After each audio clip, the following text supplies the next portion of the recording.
Guadagnavano 5 euro l'ora in condizioni di lavoro disumane, impiegati come braccianti agricoli per più di 10 ore al giorno senza riposo settimanale né ferie.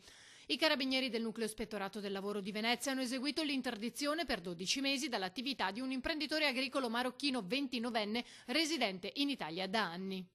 Per diversi mesi del 2018 hanno monitorato i movimenti di questo soggetto che aveva a disposizione diversi terreni, sia nella provincia di Venezia, in particolare a Cavarzere, sia nella provincia di Padova, tra cui c'è Monselice, Montegrotto ed altre località.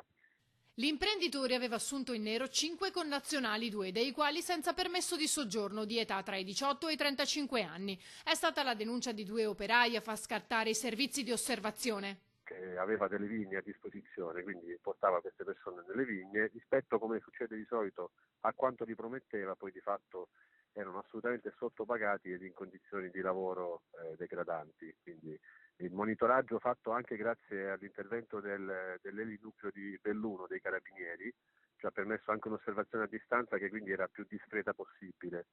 Si è sviluppata in diversi mesi l'attività e da lì poi siamo arrivati anche con accessi ispettivi a provare quello che già stavamo osservando a distanza.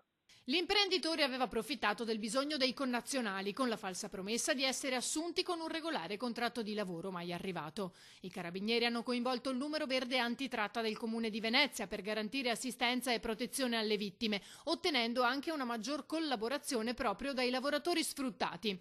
Emessa la misura interditiva per 12 mesi, ora il 29enne rischia una condanna da 5 a 12 anni di carcere.